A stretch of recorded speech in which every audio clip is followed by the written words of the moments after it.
नमस्कार दोस्तों, आप सभी को गणतंत्र दिवस की ढेर सारी शुभकामनाएं। दोस्तों, आज भारत 73वां गणतंत्र दिवस मना रहा है। कौन सा नंबर का? 73वें नंबर का गणतंत्र दिवस मना रहा है। तो दोस्तों, आज हम इस लेक्चर के माध्यम से या फिर इस वीडियो के माध्यम से आपसे बात करने वाले हैं किसके बारे में? गणतंत्र दिवस के बारे में। तो दोस्तों, इस गणतंत्र दिवस के बारे में हम पहले तो कॉन्सेप्ट को समझेंगे कि वास्तविक रूप में गणतंत्र है क्या।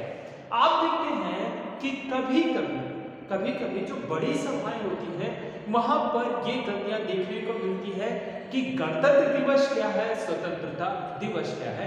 हम उसी के बारे में आपसे बात करने वाले हैं। क्या होता है, बड़े बड़े नेता जो होते हैं कभी कभी गलती से क्या कर देते हैं, इंडिपेंडेंस डे को रिपब्लिक डे बोल देते हैं और रिपब्लिक डे को क्या बोल देते हैं, इंडिपेंडेंस डे बोल देते हैं। तो दोस्तों, आज हम उसी के बारे में बात करने वाले हैं। दोस्तों, जब हम इसके बारे में बात करने वाले हैं तो हमें 3 तिथियों का ज्ञान होना चाहिए। पहली है 15 अगस्त, दूसरी जो तिथि है उसका डेट है 26 नवंबर। क्या है? 26 नवंबर। और तीसरी जो है उसे कहते हैं 26 जनवरी। इन 3 तिथियों के बारे में हमें जानकारी होनी चाहिए एक भारतीय होने के नाते, क्योंकि हर भारतीय का जो उत्तरदायित्व होता है वो क्या होता है, अपने राष्ट्र के बारे में जानकारी को रखना। दोस्तों, पहली जो डेट है वो है 26 अगस्त 1947। क्या है? 1947। ये डेट हमारे लिए क्यों इंपॉर्टेंट है? क्योंकि इसी दिन भारत स्वतंत्र हुआ। क्या हुआ था? स्वतंत्र हुआ था, क्योंकि इससे पहले भारत अंग्रेजों के अधीन था। किसके अधीन था? अंग्रेजों के अधीन था। दूसरी जो तिथि है वो है 26 नवंबर 1949। कब है? 1949। आप यहाँ पर देखेंगे कि इस समय भारत का संविधान जो हुआ था वो निर्मित हो चुका था। क्या हो चुका था? निर्मित हो चुका था। इसको बनने में कितने दिन लगे थे? 2 वर्ष। क्या है? 2 वर्ष 18, 12, 11 महीने और 18 कितने? 18 दिन लगे थे इसको पढ़ने में। भारत जब स्वतंत्र हुआ था उससे पहले ही किसका गठन हो गया था? संविधान सभा का गठन हो गया था। किसका? संविधान सभा का गठन हो गया था और संविधान बनने में 2 वर्ष 11 महीने और 18 दिन लगे थे। दोस्तों, फिर क्या होता है इसके बारे में कब मनाया जाता है? संविधान दिवस कब मनाया जाता है? 26 नवंबर 1949 को मनाया जाता है। दोस्तों, नेक्स्ट जो डेट है वो क्या है? 26 जनवरी। 26 जनवरी को हम क्या मनाते हैं? Republic day. क्या मनाते हैं? रिपब्लिक डे या गणतंत्र दिवस मनाते हैं। और पहली जो डेट है ये क्या है? Independence day. क्या है? इंडिपेंडेंस डे है। और इन्हीं के बारे में आप समझना है।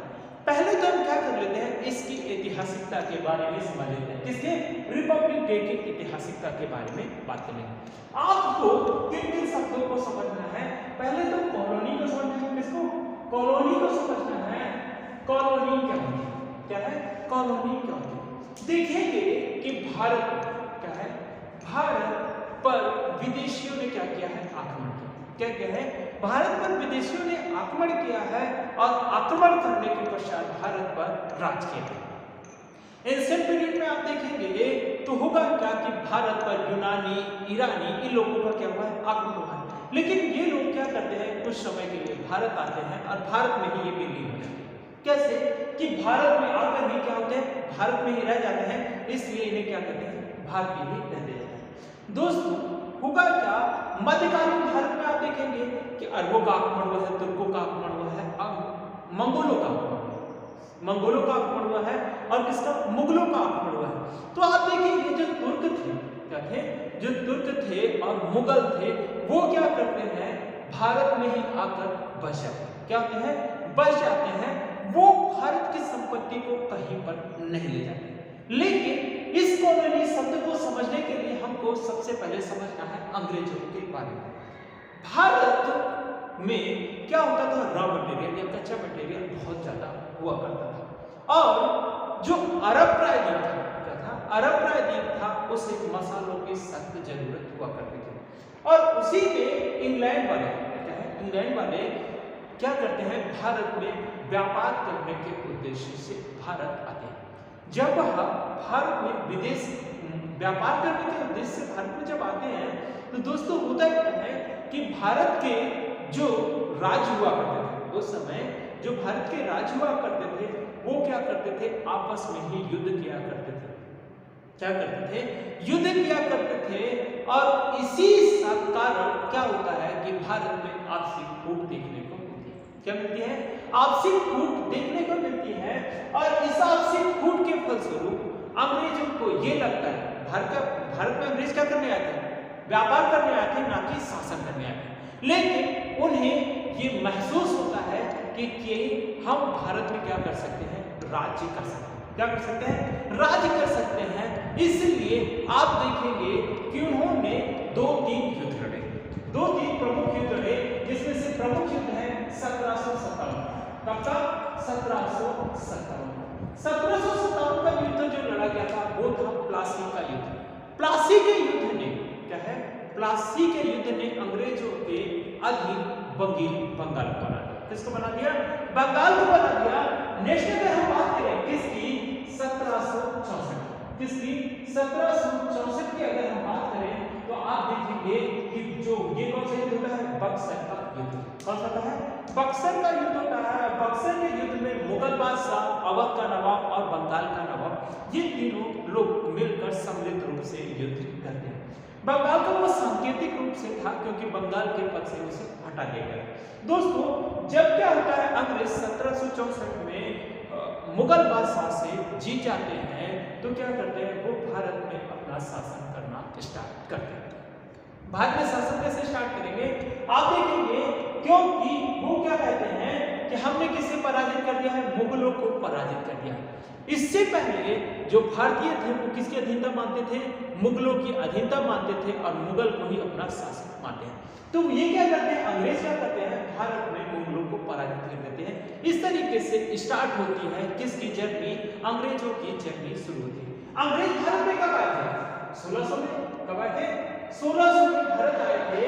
और 1600 आने के पश्चात आप देखेंगे कि इन्होंने शासन कब शुरू किया था, 1773 के रेगुलेटिंग एक्ट के माध्यम से वो पहली बार प्रशासनिक रूप से हस्तक्षेप करना शुरू करते हैं। क्या करते हैं, प्रशासनिक रूप से हस्तक्षेप करना शुरू करते हैं। और यहीं से उनकी सारी कहानी शुरू होती है। कहानी शुरू कैसे हो पाएगी दोस्तों, क्योंकि आप देखेंगे कि भारतीय जो राज्य थे, क्या थे, भारतीय जो राज्य थे वो क्या किया करते थे, आपस में ही लड़ा करते थे, एक दूसरे के साम्राज्य में अपने साम्राज्य को जोड़ने की कोशिश करते थे, या फिर क्या करते थे, साम्राज्य विस्तार करने की कोशिश करते थे। तो होगा क्या दोस्तों कि सब आपस में लड़ने की स्थिति होगी। इन सब स्थितियों को देखते हुए अंग्रेजों ने क्या किया, भारत में अपना साम्राज्य स्थापित करना है। दोस्तों अगर आप देखेंगे कंपनी की स्थापना कब हुई थी, 1600 में, लेकिन ये प्रशासनिक रूप से कब हस्तक्षेप करते हैं, 173। अगर इन्हें पहले शासन ही करना होता तो ये 150 वर्षों तक शांतिपूर्वक नहीं बढ़ते, शांतिपूर्वक नहीं बढ़ते। लेकिन वो देखते हैं कि भारत में ऐसी स्थिति है जिसमें हम शासन कर सकते हैं। इंग्लैंड वालों ने बहुत से देशों को क्या बनाया था, अधीनस्थ राज्य बनाया था। उसी तरीके से क्या होता है, भारत को भी क्या बनाते हैं, अधीनस्थ राज्य बनाते हैं। अधीनस्थ राज्य का मतलब होता है कॉलोनी। क्या है, कॉलोनी में आप देखेंगे कि शुरू में क्या होगा कि जो शक्तिशाली राज्य, क्या है, जो शक्तिशाली राज्य होगा वो क्या करेगा, छोटे राज्यों पर अपना आधिपत्य स्थापित करेगा शक्ति के रूप में। वही कार्य कौन करता है, अंग्रेज करते हैं। तो हमने समझा कि कॉलोनी क्या होती है कि जो शक्तिशाली राज्य होता है, क्या है, जो शक्तिशाली राज्य होता है वो दूसरे राज्य के ऊपर जब शासन करता है तो वही क्या कहलाता है, कॉलोनी कहलाता है। मतलब कि किसी को अपने शक्ति के दम पर अपना अधीनस्थ बनाना। तो हमने क्या सीखा, कॉलोनी के बारे में। नेक्स्ट हम बात करेंगे संरक्षित राज्य के बारे में। किसके बारे में, संरक्षित राज्य के बारे में।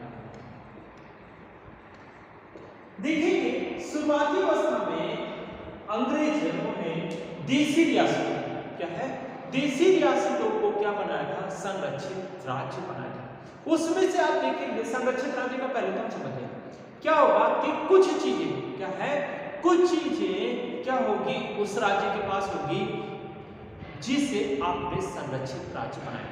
जैसे आप समझ सकते हैं कि दो राज्य, क्या हो, दो राज्य हो, एक राज्य शक्तिशाली हो, क्या हो, ये क्या हो, शक्तिशाली हो, और दूसरा क्या हो, कमजोर, क्या हो, दूसरा कमजोर। कमजोर होगा तो उसे किसी ना किसी का तो डर होगा ना, तो इसी डर को कम करने के लिए क्या करता है, वो शक्तिशाली राज्य के साथ क्या कर लेता है, समझौता कर लेता है। क्या करता है, समझौता करता है, और उसी समझौते के तहत शक्तिशाली राज्य कहता है कि ठीक है, आपका हम क्या करेंगे, सहयोग करेंगे। क्या करेंगे, सहयोग करेंगे, लेकिन कुछ शक्तियां किसके पास होगी, मेरे पास होगी। जैसे कि अगर आपके पास आपके ऊपर कोई आक्रमण करेगा तो ये मेरी जिम्मेदारी है कि आपकी क्या करनी है, मुझे सुरक्षा करनी है। दूसरी चीज मैं क्या करूंगा, आपका विदेशी संबंध भी निर्धारित करूंगा। मतलब कि कुछ शक्तियां किसे दे, कमजोर राज्य होगा किसे दे देगा, शक्तिशाली राज्य को दे देगा, जिससे क्या होगा कि उसे शासन संचालन में दिक्कत नहीं होगी। लेकिन पूरी शक्ति किसके पास नहीं होगी, शक्तिशाली राज्य के पास। यहाँ पर दोनों राज्य होंगे, लेकिन यहाँ पर शक्तियों का क्या देखने को मिलेगा, बंटवारा देखने को मिलेगा। कुछ शक्तियां किसको दे दी जाएगी, शक्तिशाली राज्य को, कुछ दे दी जाएगी कमजोर राज्य को। कमजोर राज्य अपने तरीके से शासन संचालित करेगा, इसे क्या कहते हैं, संरक्षित राज्य कहते हैं। अगर आप देखेंगे सिक्किम, जो एग्जांपल में अगर हम देखें तो सिक्किम जो राज्य था, क्या था, सिक्किम जो राज्य था, सिक्किम राज्य के ऊपर एक दबाव, क्या था, एक दबाव था, चीन इसे अपने आप में मिलाना चाह रहा था। क्या करना चाहता था, चीन अपने में मिलाना चाह रहा था, और ये क्या था, ऐसे ही राज्य हुआ करता था। तो ये क्या करता है, पहले भारत का संरक्षित राज्य, क्या बनता है, संरक्षित राज्य बनता है, और वो देखता है कि भारत हमारे अनुकूल, किसके अनुकूल है, हमारे अनुकूल है। तो क्या होता है, सिक्किम भारत का पूर्ण राज्य बन जाता है। क्या बन जाता है, पूर्ण राज्य बन जाता है। तो ये क्या है, सिक्किम पूर्ण राज्य बनता है, और पहले क्या है, संरक्षित राज्य बनता है। और अंग्रेजों के जो पहले जो देसी रियासत हुआ करते थे, वो क्या थे, संरक्षित राज्य हुआ करते थे। अब हम बात कर लेते हैं डोमिनियन स्टेट के बारे में। किसके बारे में, डोमिनियन स्टेट के बारे में। डोमिनियन स्टेट, दोस्तों स्पेलिंग में कोई दिक्कत होगी उसको मायने नहीं रखता है, हमको समझना है क्या, डोमिनियन स्टेट के बारे में। दोस्तों डोमिनियन स्टेट का मतलब ये होता है कि आप क्या मानेंगे, आपके पास पूरी शक्ति होगी, क्या होगी, आपके पास पूरी शक्ति होगी, लेकिन आप अपना प्रतिनिधि किसी और को मानेंगे। सारी शक्ति आपकी, किसकी, सारी शक्ति आपकी होगी, लेकिन आप किसी के अधीन अपने आप को मानेंगे। जैसे कि सारी शक्ति आपके पास, लेकिन आप प्रतिनिधि किसी और को मानेंगे। जैसे आप ये एग्जाम्पल पे देख सकते हैं, सारी शक्ति क्या होती है, प्रधानमंत्री के पास होती है भारत में, लेकिन प्रतिनिधि के रूप में क्या है, प्रतिनिधि के रूप में हम किसे मानते हैं, राष्ट्रपति को मानते हैं, क्योंकि भारत में राष्ट्रपति सर्वोच्च पद माना जाता है। लेकिन पूरी शक्ति किसके पास होती है, कार्यपालिका के पास या प्रधानमंत्री के पास होती है। तो उसी तरीके से डोमिनियन स्टेट में आप देखेंगे कि क्या होगा कि भारत के पास क्या, या किसी राज्य के पास क्या होगा, पूरी शक्ति होगी, लेकिन वो अपना प्रतिनिधि क्या है, अपना प्रतिनिधि इंग्लैंड के सम्राट को मानेगा। तो वो क्या कहलाता है, डोमिनियन स्टेट माना जाता है। दोस्तों इस तरीके से हमने इन तीन चीजों को समझा, कॉलोनी समझा, संरक्षित राज्य समझा, फिर डोमिनियन स्टेट के बारे में समझा। अब हम बात करेंगे किसके बारे में, गणतंत्र दिवस के बारे में बात करेंगे। दोस्तों गणतंत्र दिवस के बारे में बात करें तो देखेंगे कि गणतंत्र दिवस में पहले जो अंग्रेज थे, क्या है, पहले जो अंग्रेज थे वो किसकी बात करते थे, पहले जो भारतीय लोग थे वो किसकी बात करते थे, डोमिनियन स्टेट के बारे में बात करते थे कि क्या कर दी जाए, हमें पूरी शक्ति दे दी जाए, आप हमारे प्रतिनिधि के रूप में रहें, क्या है, प्रतिनिधि के रूप में रहेंगे। लेकिन क्या है, सुभाष चंद्र बोस जैसे और पंडित जवाहरलाल नेहरू जो कि एक समाजवादी गुट से संबंधित थे, उनका मानना था कि भारत को क्या मिल जाए, पूर्ण स्वतंत्रता मिल जाए, क्या मिल जाए, पूर्ण स्वतंत्रता मिल जाए। इस तरीके से क्या होता है, 31/12/1929 को क्या होता है, लाहौर अधिवेशन, क्या होता है, लाहौर अधिवेशन होता है। और लाहौर अधिवेशन में ये घोषणा की जाती है कि 26 जनवरी 1930 को हम पहला स्वतंत्रता दिवस मनाएंगे। क्या मनाएंगे? प्रथम स्वतंत्रता दिवस मनाएंगे। कब? 31/12/29 को। कब? 29 को। और कब? लाहौर अधिवेशन। लाहौर अधिवेशन किसकी बात करते हैं? पूर्ण स्वराज। पूर्ण स्वराज की बात करते हैं। तो दोस्तों एक साल पश्चात, मतलब एक महीने के पश्चात ये लोग क्या बनाते हैं?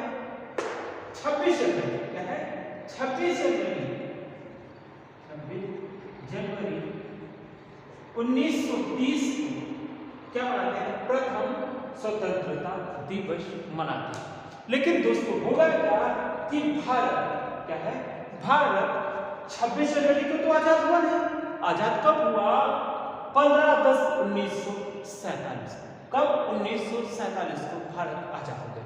तो दोस्तों हमारे सामने ये बात थी कि हम 26 जनवरी को आगे कैसे याद रख सकते हैं। तो होगा क्या कि जैसे मैंने आपको बताया कि संविधान सभा का गठन 1946 में ही हो गया था। तो और 26 नवंबर 1949 को संविधान पूर्ण रूप से बनकर तैयार हुआ। तो दोस्तों इसी उपलक्ष्य में कहते हैं कि हम इस 26 जनवरी को क्या करेंगे? 26 जनवरी को ही पूर्णतः संविधान को लागू करेंगे। और लागू करने के दिन ही हम कौन सा दिन मनाएंगे? गणतंत्र दिवस के रूप में मनाएंगे। तो दोस्तों यही से शुरू होती है गणतंत्र दिवस की पारी। कब? पहला जो गणतंत्र दिवस हम स्वतंत्रता के पश्चात मनाते हैं वो मनाते हैं 26/1/1950। किसको? 26 जनवरी 1950 को हम पहली बार ये चीज मनाते हैं। दोस्तों इसी दिन क्या हुआ था? भारत का संविधान लागू हुआ। क्या हुआ था? भारत का संविधान लागू हुआ था, इसलिए हम इस चीज को मानते हैं। लेकिन दोस्तों केवल एक ही चीज ऐसा नहीं हुआ, क्योंकि इसी समय आप देखेंगे भारतीय शासन अधिनियम एक्ट, भारतीय शासन अधिनियम 1935 क्या होता है? खत्म होता है। दूसरा भारतीय स्वतंत्रता अधिनियम 1947 यहीं पर खत्म होता है। कब? 26 जनवरी 1950 को समाप्त होता है। तो दोस्तों ये सारी चीजें जो रही हमारे लिए पढ़नी है।